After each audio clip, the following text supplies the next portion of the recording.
Live from Lhasa, this is a special broadcast of CCTV News Inside Tibet. Well, it's the third day into the Shantung Festival, and throughout this week, we'll bring you up close to Tibet and tell you stories of the Tibetans.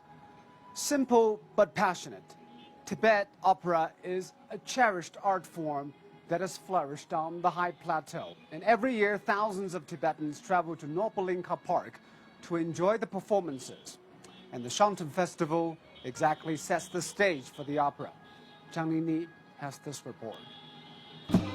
Lavish, flamboyant, and amazingly eye-catching, Tibetan opera impresses with striking masks and vigorous dancing.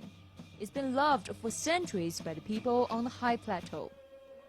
This opera troupe from Qinghai County in Shannan Prefecture is reliving a nation classic, Prince Norsang.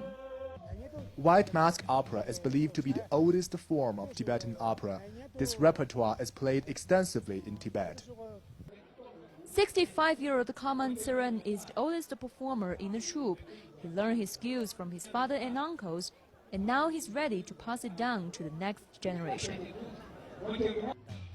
I'm very happy to see that Tibetan opera is being revived. In Shannan Prefecture alone, there are 34 Tibetan opera troupes. They are all well funded with the costumes, instruments, and stage props. It's reassuring to see that young actors are beginning to take up Tibetan opera. Historical pageantry, myth, and magic are woven together with earthly humor and scenes from the daily lives of ordinary Tibetans. The actor's passion is contagious. I have traveled all the way from the south for their show. Every year during the Showtime Festival, there is a comprehensive repertoire of Tibetan opera on show. We love it. The white mask opera is widely believed to be the oldest form of Tibetan opera, and this art form has become so essential in life that every year during the Showtime Festival, local Tibetans have put on their best dress and come to Norbolinka to enjoy the performance. They love and grieve with the characters as if it is their own lives. Their love and attention will help to preserve the art form for more years to come. Zhang Nini, CCTV, Lhasa. And earlier, my colleague Wang Mangmang was at the Norbolinka Park this morning, actually, for the Tibetan opera show, and tell us what is so special about this and why the Tibetans are still crazy about an art form at the age of pop and jazz. We're now into the third day of the Showtime Festival, and the Norbolinka is now a sea of songs and dances. Celebration has been going on here for the past 3 days, and now today there are about 35 performers wearing, and the male ones are wearing deep blue masks. So this performance has attracted huge crowds of spectators. Many of them have arrived really early with their food and sweet tea, and they're prepared to stay here for the whole day. So the crowd consists of local spectators as well as tourists from around China and other parts of the world. And the locals belong to the older generation. They're in their 50s or even older, and they think that watching Tibetan opera is a great time for them to connect to the past and to read and to get back to their roots. Watching Tibetan opera is part of their identity. And Tibetan opera is so important for the local culture that it's considered the living fossil for the Tibetan tradition. And it's very interesting to see that these people, even though I don't understand what these performers are singing, I can even judge the plot from the spectators' faces. Sometimes they smile and sometimes they would look astonished. And some people are using this time to recite the scriptures silently as they touch their beads. It's very interesting to see that even though people are so enthusiastic to watch these performance, they remain seated in really good order. It's considered very offensive if you block the viewing experience of other people. So it's very disciplined viewing experience. And let me tell you one more thing, Zoyue. The Tibetan opera is so energy consuming. It's one single show can last about 6 or 7 hours. And these performers have to keep dancing and singing without eating or drinking.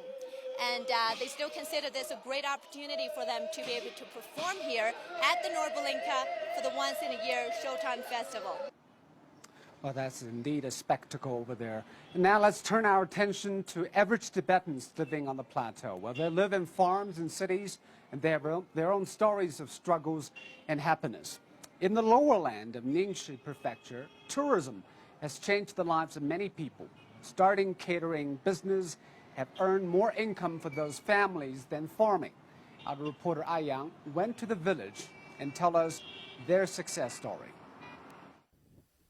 The natural beauty of Ningxi Prefecture is the area's greatest resource. As more tourists come to Tibet to take in its breathtaking views, local families are looking to cash in on a booming industry. Farming used to be the major way of living for most Tibetans living in this area. But the geographical conditions are not ideal due to its high altitude. So in recent years, people here have turned to tourism. Travelers don't only come for the scenery, but also for the experience of living in a traditional Tibetan home. This is the first family-run hostel that opened in Tashigang Township.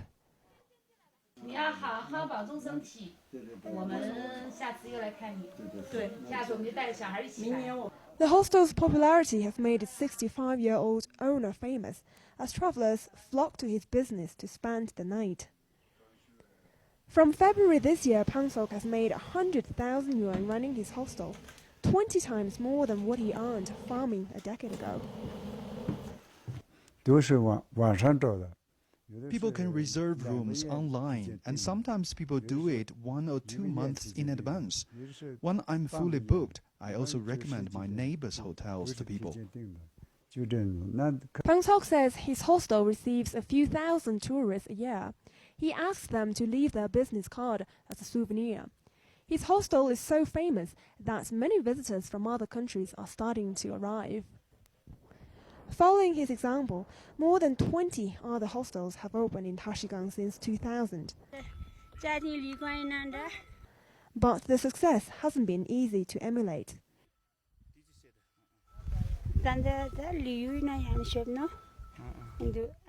Lives have become much better thanks to tourism. The government has helped to build roads and sewage systems, but my family isn't big enough to run the business. I hope to get more help. Altogether, Tashigang Township now makes about 800,000 yuan a year from tourism. Although it will be a while before newcomers learn how to run a successful business like Pangsok, there is no doubt that tourism has on the whole changed lives for the better. Ai Yang, CCTV, Ningxi Prefecture, Tibet. And Ai Yang is now with me to talk more about how tourism has changed the life of thousands of Tibetans. Well, Ai Yang, in your story, actually taking up hotel business has changed the lives for better, especially in Pangsok. But how did it begin? What was it like before that? Well, let's still take this hostel owner, for example. Before the 2000s, he was largely living on farming and agriculture, and also because Ningxi Prefecture has abundant forestry reserves, so he and many local villagers would go up the mountains and look for edible herbs and plants to sell them as crude medicines. And actually today, still a lot of the villagers are doing this. But back then, also, logging was not uncommon in Ningxi Prefecture because more than 50% of the area is covered by forests. But on the other hand, logging did a lot of damage to nature, and also a lot of the activity was actually illegal. So on the national level, especially after the 1990s, China started to put more care into forestry protection, especially after some major natural disasters such as land and mudslide. And for Ningxi Prefecture, after that, instead of allowing people to cut down more trees, it also started to promote ecotourism and also invest more into forestry plantations. And of course, that has in return benefited many locals. They have gone into hospitality industries, working such as tour guides, drivers, hotel and restaurant staff, and so on. And just take this first half of 2013, for example, the Ningxi Prefecture made 600 million yuan from tourism, and that's already a 40% increase from last year. So your protagonist in the story, Pangsok, is he unique there, or many other people like him here in Tibet? Well, judging from the figures I said just now, I guess a lot more locals have indeed benefited from expanding tourism. But it might take, not everyone is as lucky as Pangtok. Still, take its village, for example. It's a very small village called Tashigang, and there are only 60 families. And with the government's help, 1/3 of these families now run hostels because local authorities hope to make Tashigang an example to teach locals how to make money and benefit from tourism. But when I was visiting the village about a week ago, I was also told by local authorities that actually not all these 20-some hostels are receiving good businesses. For example, what would happen sometimes is that some hostels would have enough or more than enough tourism lodges, while some other hostels would have very few or no customers at all. And that is because some owners are very inexperienced in this new industry and they lack the expertise and customer service skills in running the business properly. So, of course, Pangtok is very lucky because he was actually the very first person in the entire Ningxi prefecture to open up a family hostel. And early comers like him, of course, will have benefited a lot more from expanding tourism industry. But for late comers, I believe they still have to learn a lot more industry experiences before they become as well off as Pangtok. You have to have the vision and be smart in running a business. Indeed. Well, thank you very much. Well, getting ill in this land at high altitude could be fatal in a harsh environment and little access to modern healthcare services.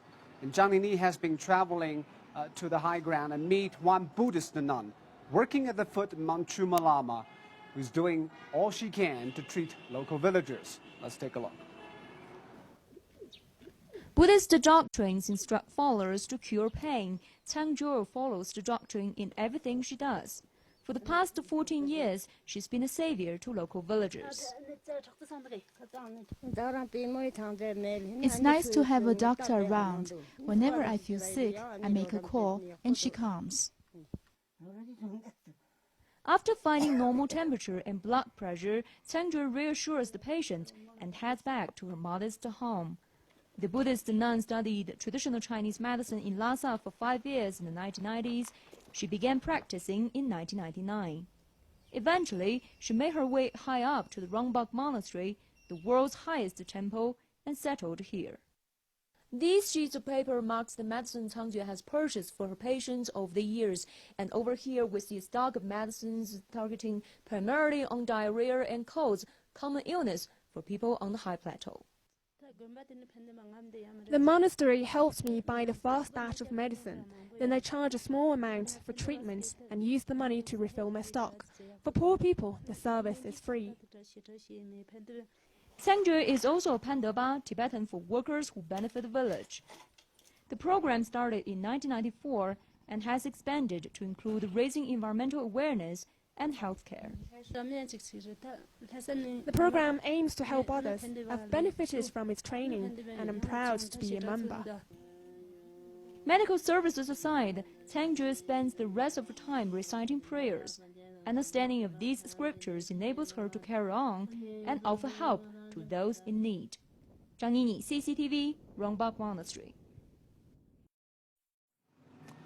And that is our special coverage on Tibet for today. And tomorrow will be the last episode of Inside Tibet. And we will have talks with some aspiring Tibetans who share their dreams with us about their land and the future. I'm Zhou in Lhasa. Now back to you, Edmund, in Beijing.